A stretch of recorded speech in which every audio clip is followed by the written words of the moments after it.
ప్రియ సహోదరి సహోదరులారా, నేటి సువార్తలో జక్కయ్య పరివర్తన గురించి ధ్యానం చేసుకుంటున్నాం. ఒకరోజు యేసు ప్రభు యెరికో పట్టణంలో ప్రవేశించినప్పుడు యెరికో పట్టణంలో నివసించే జక్కయ్య అనే సుంకరి ప్రభుని చూడాలని ఆశపడ్డాడు.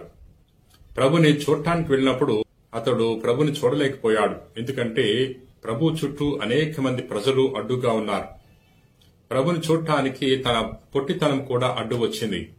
కాని తాను నిరాశపడి తిరిగి రాలేదు. ఏ విధంగా అయినా సరే ప్రభుని చూడాలి అని బలమైన ఆశతో ఉన్నాడు. అందుకనే ఆ మార్గములో ఉన్న ఒక మేడు చెట్టు ఎక్కి కూర్చున్నాడు. ప్రభు ఆ మార్గము గుండా వస్తాడు, తప్పకుండా ప్రభుని నేను చూడగలుగుతాను అనే ఆశతో ఎదురు చూస్తున్నాడు. ప్రభు ఆ చెట్టు వద్దకు రాగానే జక్కయ్యను పిలుస్తున్నాడు. జక్కయ్య, త్వరగా దిగిరా, నేడు నీ గృహానికి అతిథిగా రాబోతున్నాను అని పిలిచినప్పుడు జక్కయ్య ఎంతో సంతోషపడి గబగబా కిందకు దిగి వచ్చి ప్రభుని తన గృహానికి ఆహ్వానిస్తున్నాడు. ప్రియా మిత్రులారా, జక్కయ్యకు ఆశ కలిగింది, ప్రభుని చూడాలని ఆశ కలిగింది. జక్కయ్య కూడా కొత్త జీవితాన్ని జీవించాలని కూడా జక్కయ్య తపించాడు. ఎందుకంటే తను చేసే ఉద్యోగం వల్ల తనకు ఎటువంటి సంతోషం లేదు, ఎటువంటి ఆనందం లేదు, శాంతి లేదు, నెమ్మది లేదు. తను చేసే ఉద్యోగం వల్ల తను అందరూ కూడా వ్యతిరేకించారు. అతను అన్యాయముగా సుంకాన్ని వసూలు చేయటం వల్ల అందరూ వ్యతిరేకమయ్యారు, అందరూ ద్వేషించేవారి. ప్రభు చుట్టూ ఉన్న వారందరూ కూడా జక్కయ్యను ద్వేషించేవారి, జక్కయ్యను పాపిగా పరిగణించేవారి. అటువంటి వారందరి యొక్క సమక్షంలో ప్రభు జక్కయ్యకు గుర్తింపునిస్తున్నాడు. జక్కయ్యను ప్రేమతో పిలుస్తున్నాడు. ప్రియా సహోదరి సహోదరులారా, జక్కయ్య హృదయము కరిగిపోయింది. ఎంతో సంతోషముతో పొంగిపోయి ప్రభు చెంతకొచ్చాడు. ప్రియా సహోదరి సహోదరులారా, జక్కయ్య ఏ విధంగా అయితే ప్రభుని చూడాలని తపించాడో మనం కూడా ప్రభు కొరకు తపించాలి. ప్రభు యొక్క బోధలు ఆలకించడానికి తపించాలి.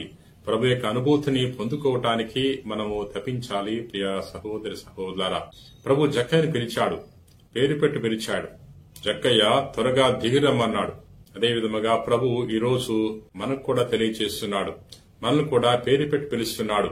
జక్కయ్య ఏ విధంగా అయితే చెట్టు దిగి వచ్చాడో అదే విధముగా మనము కూడా మన అహంకారము నుండి కిందకి దిగి రావాలి. మన స్వార్థము నుండి, అసూయ నుండి, ద్వేషము నుండి కిందకి దిగి రావాలి. అప్పుడే ప్రభు మనకు రక్షణను దయచేస్తాడు. ప్రియా మిత్రులారా, ప్రభు జక్కయ్య గృహములో ప్రవేశించినప్పుడు తెలియజేస్తున్నాడు, నేడు ఈ ఇంటికి రక్షణ వచ్చినదని. జక్కయ్య ఎప్పుడైతే తన పశ్చాత్తాపాన్ని వెలిబుచ్చాడో అప్పుడు ప్రభు ఈ మాటలు పలుకుతున్నాడు. జక్కయ్య తన పశ్చాత్తాపాన్ని వెలిబుచ్చడానికి ఈ విధంగా తెలియజేస్తున్నాడు, ప్రభు, నా ఆస్తిలో సగాన్ని పేదలకు దానం చేస్తాను. నేనెవరికైనా అన్యాయం చేస్తే వారికి 4 రెట్లు చెల్లిస్తాను అని నిజమైన పశ్చాత్తాపాన్ని వెలిబుచ్చుతున్నాడు. ప్రియ సహోదరి సహోదరులారా, జక్కయ్య ప్రభుని తెలుసుకుని ప్రభు యొక్క రక్షణ పొందుకున్నాడు. మనం కూడా జక్కయ్య వలె మన పాత జీవితాన్ని వదిలిపెట్టి కొత్త జీవితాన్ని మనము స్వీకరించాలి. ఎప్పుడైతే మరి క్రీస్తుని వెతుకుతామో, క్రీస్తు యొక్క దర్శన వాక్యాన్ని పొందుకుంటామో, ఎప్పుడైతే యేసుక్రీస్తు ప్రభు మన గృహములో, మన హృదయములో ప్రవేశిస్తాడో అప్పుడు మన యొక్క జీవితానికి రక్షణ అనుగ్రహింపబడుతుంది. ప్రియా మిత్రులారా, ప్రార్థన చేసుకుందాం. ప్రేమ కలిగిన ప్రభువా, దయగల సర్వేశ్వర, ప్రభా, నిన్ను స్తుతిస్తున్నాం, మహింపరుస్తున్నాం, గణపరుస్తున్నాం. ప్రభా, జక్కయ్య నేను చూడాలని ఎంతగానో తపించాడు, తన జీవితాన్ని మార్చుకున్నాడు. మేము కూడా మా జీవితంలో మా తప్పిదాలకు హృదయ పరివర్తన చెంది పశ్చాత్తాపడి కొత్త జీవితాన్ని, పవిత్రమైన జీవితాన్ని జీవించే వాక్యాన్ని మాకు ప్రసాదించండి.